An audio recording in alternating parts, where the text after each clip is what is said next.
रिंकी पांडे प्रवक्ता कांग्रेस पार्टी से, वात्सल्य मूर्ति प्रवक्ता बीजेपी से और अमर सदाना जो कि स्टेट हेड के रूप में हमारे साथ छत्तीसगढ़ से जुड़ चुके हैं। बहुत बहुत स्वागत है आप सभी का। सबसे पहले वात्सल्य जी, चर्चा की शुरुआत आपसे ही। जिस तरीके से बड़े विकास मॉडल की बात की जाती है, छत्तीसगढ़ में विकास हो रहा है, विकास को रफ्तार देने की कोशिश कर रहे हैं, और सबसे यहाँ अगर हम बात करें जो मूल वर्ग है आदिवासी समाज, ये तस्वीरें बहुत कुछ कहती है। कौन सा विकास मॉडल यहाँ सरकार लागू कर रही है?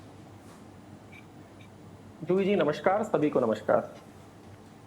देखिए जूही जी, मैं बहुत ही जिम्मेदारी के साथ सबसे पहले तो ये स्वीकार करना चाहूंगा कि आज पर्यावरण न केवल छत्तीसगढ़ बल्कि पूरे भारत के लिए एक चैलेंज है और कम से कम हमारी सरकार की सर्वोच्च प्राथमिकताओं में से एक है। और मैं ये भी कहना चाहूंगा कि आजादी के बाद से अगर किसी सरकार ने पर्यावरण को सीरियसली लिया है, पॉलिसी फ्रेमवर्क्स बनाए हैं और उनका इम्प्लीमेंटेशन, स्ट्रिक्ट इम्प्लीमेंटेशन कर रही है, तो वो एनडीए और भारतीय जनता पार्टी की सरकार कर रही है। जूही जी, मैंने सुना आपके त्रिपाठी जी को, आपके जो एक जी बिल्कुल रायगढ़ से थे, वो कह रहे थे, रायगढ़ के बारे में स्थिति में बता रहे थे। आपको पता है जूही जी, अगर मैं पूरे छत्तीसगढ़ की बात करूं तो छत्तीसगढ़ आज पूरे भारत में नंबर 1 है फॉरेस्ट और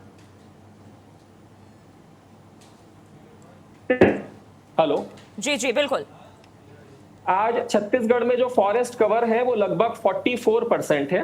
मगर जब छत्तीसगढ़ का निर्माण हुआ था और आज 26 साल बाद अगर हम देखेंगे, अगर मैं आपको एग्जैक्ट फिगर बताऊं तो छत्तीसगढ़ में 685 स्क्वायर किलोमीटर फॉरेस्ट और जो ट्री कवर है वो बढ़ चुका है। ये क्यों बढ़ा है? और मैं आपको बताऊं, ये जो मैपिंग है, ये गिनती करके नहीं होती है, ये मैपिंग मैनुअली नहीं होती है कि इसमें फेरबदल या करप्शन किया जा सके। ये बकायदा सैटेलाइट के द्वारा मैपिंग होती है। और उस मैपिंग में फॉरेस्ट रिजर्व ऑफ इंडिया ने छत्तीसगढ़ का एक सर्वे किया और उसने पाया 685 स्क्वायर किलोमीटर का फॉरेस्ट रिजर्व छत्तीसगढ़ का बढ़ चुका है। और छत्तीसगढ़ नंबर 1 है, followed by Madhya Pradesh and Uttarakhand में भी। ठीक, हम तो नंबर 1 है। तो ये कैसे हुआ? क्योंकि पॉलिसीज बनाई गई। निश्चित तौर पर अगर मैं सिर्फ एक रायगढ़ अंचल को लूं तो क्योंकि रायगढ़ और कोरबा ये ऐसे क्षेत्र हैं जो न केवल छत्तीसगढ़ बल्कि पूरे देश का पावर हब है। पूरे देश में पावर यहां से जाता है। पूरे देश को आज रायगढ़ और कोरबा की जरूरत है। मगर ओवरऑल छत्तीसगढ़ की बात करें तो अगर 10 पेड़ काटे जाते हैं तो 20 पेड़ लगाए भी जा रहे हैं। और आपने जो अपनी रिपोर्ट में बताया, बिल्कुल मैं सहमत हूं, पेड़ काटे जा रहे हैं, मगर जो जहां पेड़ लगाए जा रहे हैं उसकी भी रिपोर्ट हमें बतानी चाहिए। क्योंकि फॉरेस्ट सर्वे ऑफ इंडिया की रिपोर्ट तो जूही जी यही कहती है। और अगर आप मुझे समय दें तो मैं आपको यह भी बताना चाहूंगा कि हमारी सरकार ने क्या क्या किया पर्यावरण के इस चैलेंज से निपटने के लिए। क्योंकि देखिए जूही जी, आज आप भी अपने स्टूडियो में बैठी हैं तो आप एसी लगाकर बैठी हैं। आपकी कार में भी एसी चल रहा है। तो आपके कार के बाहर जो गरीब है ना, उसे गर्मी लग रही है क्योंकि आप जूही जी एसी में है। तो जहां पर फैक्ट्री लगेगी तो उसके बिल्कुल आसपास रहने वालों को तकलीफ होगी। इसीलिए पॉलिसीज बनाई जाती है और उन पॉलिसीज का इंप्लीमेंटेशन किया जाता है। फिर आपने आदिवासियों के विस्थापन की बात की। मैं बताऊं जूही जी, आज पूरे भारत में सबसे स्ट्रिक्ट पेशा कानून अगर कहीं पर लागू हो रहा है और उसमें लगातार और स्ट्रिक्ट लॉज बनाए जा रहे हैं तो वो छत्तीसगढ़ में है। बगैर पंचायत की मर्जी के भले कितना ही बड़ा इंडस्ट्रियलिस्ट हो, वो इंडस्ट्री डाल ही नहीं सकता।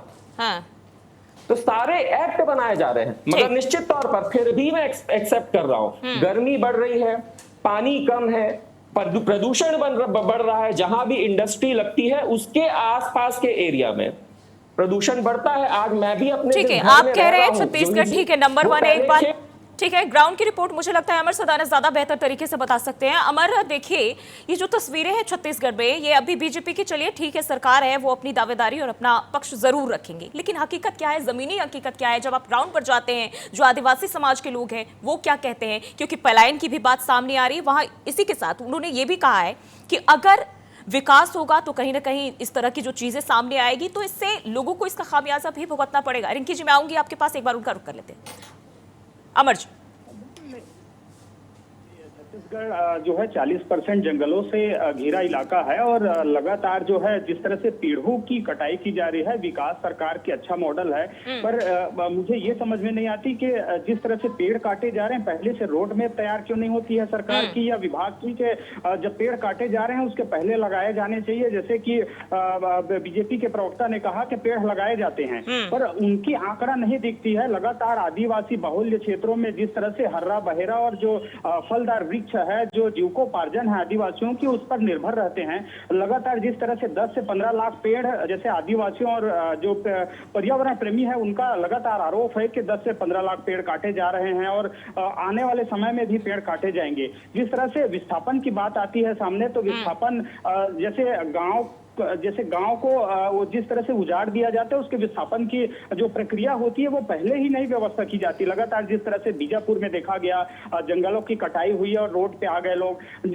इसी तरह से जैसे कांकेर की बात कर ले, केस काल की बात कर ले, तो केस काल में भी जिस तरह से 8000 पेड़ों को काटा गया, उसकी रोड में पहले से तैयार नहीं थी। अब कहा जा रहा है कि दूसरे एरिया से रोड बनेगा।